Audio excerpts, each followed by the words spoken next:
여러분 안녕하십니까? 김왕식입니다.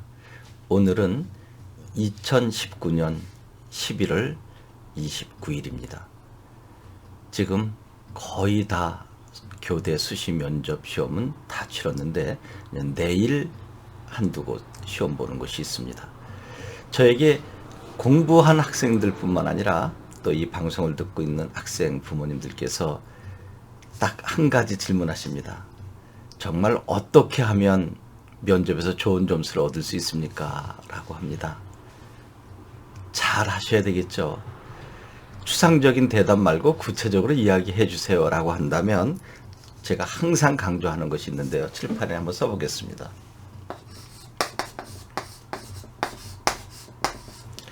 저는 겸손이 합격의 지름길인 것 같아요. 내가 잘난 척하지 않고 아무리 많이 알고 있다 하더라도 절제의 미학이라고 표현해야 될까요? 내가 가지고 있는 능력을 내가 표현하기보다 앞에 있는 상대가 알아주는 거죠. 그러면 아무 말도 안 하고 있어도 됩니까? 라는데 그건 아니죠. 주어진 질문에 또는 주어진 제시문에 최적화된 답변을 교수님께 차근차근 말씀드리는 것입니다. 이야기하는 과정 속에서도 교수님 볼 때, 야, 이 녀석 참 겸손하구나 라고 하는 것이 들어가 있을 때 높은 점수를 받을 것 같아요. 우리는 아나운서 시험을 보는 것도 아니고요. 또 무슨 이벤트 회사의 발랄한 성격을 지니고 있는 사람을 만나는 것도 아닙니다. 우리는 스승이 될 사람들입니다. 선생을 넘어서 스승이 될 사람들이거든요. 스승이 되려면 인격적인 측면 정말 중요하지 않을까요? 당연히 지식적인 측면도 전제돼야 되겠지만요. 그리고 우리가 가야 할 교대 수험생들은 초등교사가 될 사람들입니다. 그러면 8살부터 13살까지 어린 학생들의 마음을 보듬을 수 있는 좋은 인품을 가져야 되기 때문에 그 사람들은 모두 겸손해야 되는 거죠. 학생들에게도 매우 겸손해야 됩니다. 그리고 동료 교사에게도 또 부장, 교감, 교장 선생님께도 더 나아가서 학생들과 함께하는 부모님들께도 매우 겸손해야 되겠죠. 그럼 겸손의 구체성을 띠려면 어떻게 할 것인가 라고 하는 질문이 나오는데 저는 겸손한 사람의 대전제는 다른 사람 이야기에 귀 기울일 수 있는 사람이어야 된다고 생각합니다. 이 경총은 두 가지 의미가 있습니다. 국어선을 찾아보면 먼저는 이렇게 기울이다죠. 기울일 경, 경사지다 할 때 경입니다. 귀를 기울여서 상대 이야기를 듣는 것. 또 하나는 공경할 경자를 씁니다. 그래서 여기에 보면 이게 기울일 경자고요. 공경할 경자죠. 그래서 여기서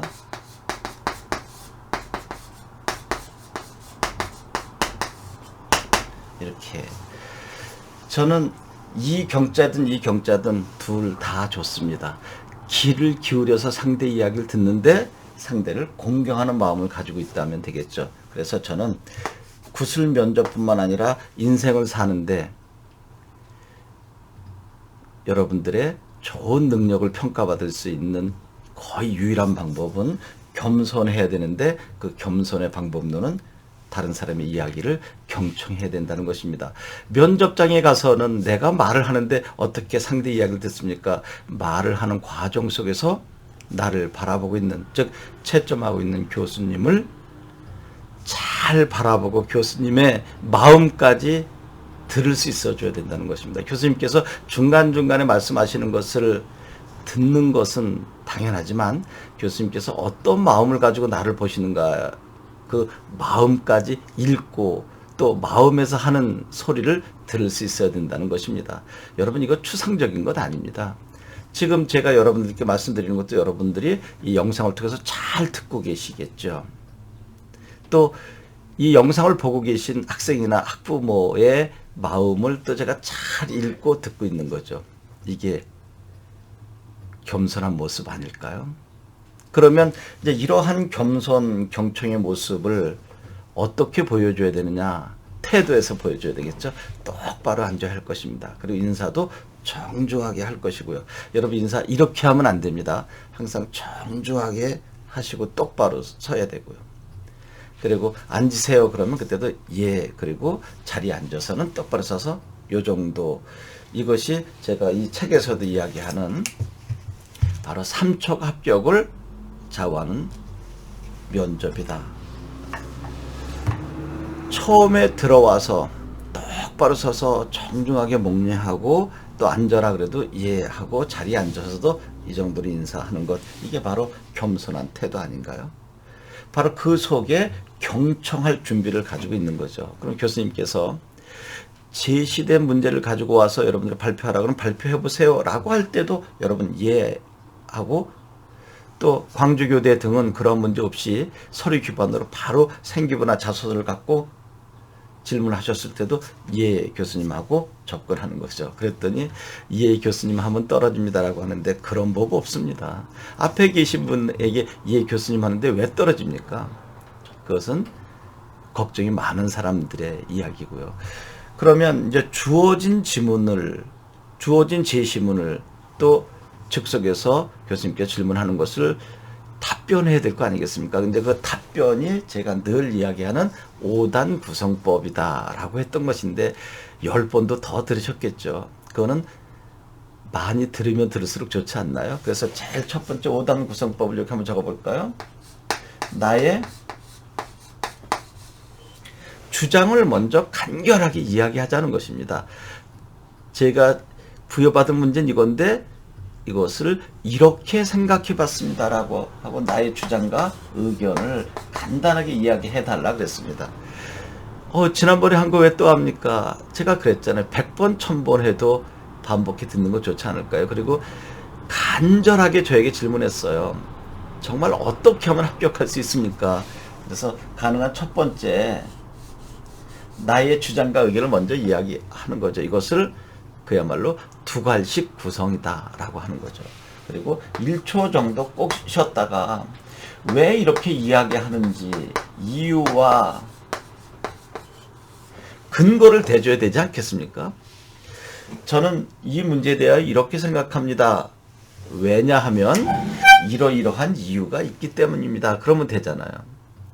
그리고 여기에서 이제 나의 주장과 이유를 다 대서 끝났는데 이제 심리 파악되는 거죠. 그럼 교수님께서 나는 그렇게 생각하지 않는데, 나는 너처럼 그렇게 생각을 해도 이유 근거는 너와 좀 다른데 라고 할 때쯤 해서 여기에 세 번째가 매우 중요하다 그랬는데, 이건 제가 알려드리지 않아도 이미 여러분 친구와 그리고 부모님과 대화할 때 쓰고 있더라고요. 이거죠.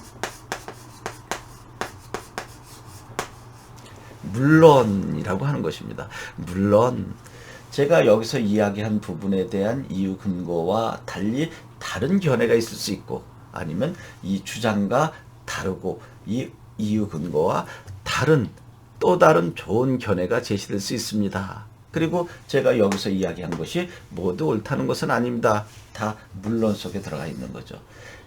이 물론은 보물입니다.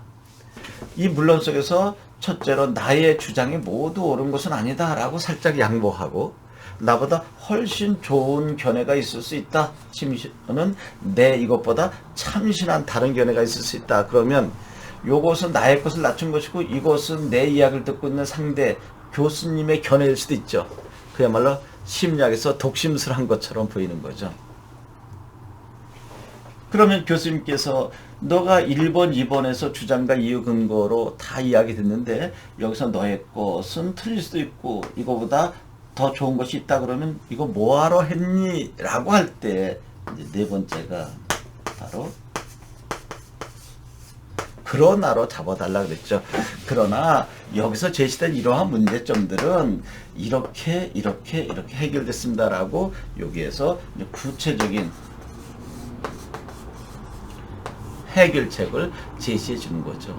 그랬더니 어떤 사람이 이거 너무 얄밉지 않습니까? 라고 하는데 어떻게 보면 얄미울 수도 있죠. 너무나 논리적이니까. 그래서 저는 이 문제에 대해 이렇게 주장합니다. 여기에 이제 왜냐하면이라고 하는 말을 이제 집어넣는데, 이때 왜냐하면, 물론, 그러나 이런 것들을 얄밉게 하지 말라고요. 천천히 왜냐하면 이러이러한 이유가 있기 때문입니다. 그 다음에 물론 그러면 안 되고요. 물론 여기서 이야기한 이런 부분들이 다 옳은 것은 아니고 또 이것보다 훨씬 좋은 견해가 그 다음에 중요합니다. 제기될 수도 있습니다. 그럴 수도 있다. 그러면 여기서 이제 채점자가 이제 넌 큰일 났어. 네 거 다 번복했잖아 라고 할 때쯤에서 그러나 이것을 하지만으로 다 쓰더라고요. 학생들과 공부하면. 제 생각엔 하지만보다는 그러나가 나을 것 같아요. 그러나 여기에서 제기된 이러한 것들은 이렇게 해결할 수 있습니다. 그 다음에 이제 맨 마지막 때문에 5단 구성이 나온 거죠. 이게 바로 따라서나 그러므로를 집어넣고, 따라서 그러므로, 그 다음에가 중요해요. 이때는 얘를 먼저 쓰고 그 다음에 얘를 나중에 쓰는 거예요. 따라서 이러이러한 이유로 이것을 주장합니다. 이 훈련을 한 100번 정도 해야 되지 않겠어요? 하고 난 다음에는 이제 왜냐하면, 물론, 그러나, 따라서라고 하는 부사어를 빼고도 이야기를 전개시켜 나갈 정도의 능력이 있다면 여러분 얼마나 자연스럽게 가겠어요. 그런데 이런 것들을 너무 도식화시켜서 집어가면 모두 김항식한테 배웠구나 라고 하는 그야말로 남들이 이야기하는 오해를 받을 수도 있겠죠. 그래서 끊임없이 연습하면 좋다라고 하는 것입니다. 이제 이렇게 말씀드리고, 이제 중간중간에 교수님께서 돌발 질문을 할 수 있고, 또 여러분의 약점을 잡아서 집요하게 공격해서 여러분들 꼼짝 못하게 할 수 있죠. 그때 많은 사람들이 멘탈이라고 하죠. 멘붕이 붕괴됐다. 정신을 못 차리겠다. 그러는데 그때는 죄송합니다. 교수님. 지금 벼랑간에 기억이 나지 않습니다. 라고 가든지, 아니면 다시 한번 기회를 주시겠습니까? 라고 해서 그 머뭇거리는 텀 공백을 메워야 되는 것입니다. 만약에 5초 정도 여러분들이 하고 있다 그러면 떨어진다라고 하는 이야기 여기저기서 많이 듣죠. 이렇게 말씀을 다 드리고 나서 교수님께서 만약에 제가 저희 나라는 그랬을 때, 교수님께서 우리나라는 이제 그렇게 되면 예 교수님 죄송합니다. 우리나라로 정정하겠습니다. 그리고 앞에서 있었던 이야기를 다시 한번 반복해서 수정 실천하는 모습을 보이는 거죠. OECD 국가 중에서 우리나라는 교육열이 높음에도 불구하고 쭉 나가주면 되는 거죠. 그러면 잘못한 것을 그 자리에서 수정하고 실천하는 모습을 보여준다면 이 학생의 교육적 자질은 매우 뛰어나다. 교단에 가서도 학생들과 수업하는 과정 속에 오류가 발견되면 그것을 머뭇거리거나 숨기거나 하지 않고 즉석에서 학생들에게 이것은 내가 잘못 설명했다 라고 인정하고 그 자리에서 실천해 나가는 겸손의 모습을 또 보여주는 거죠.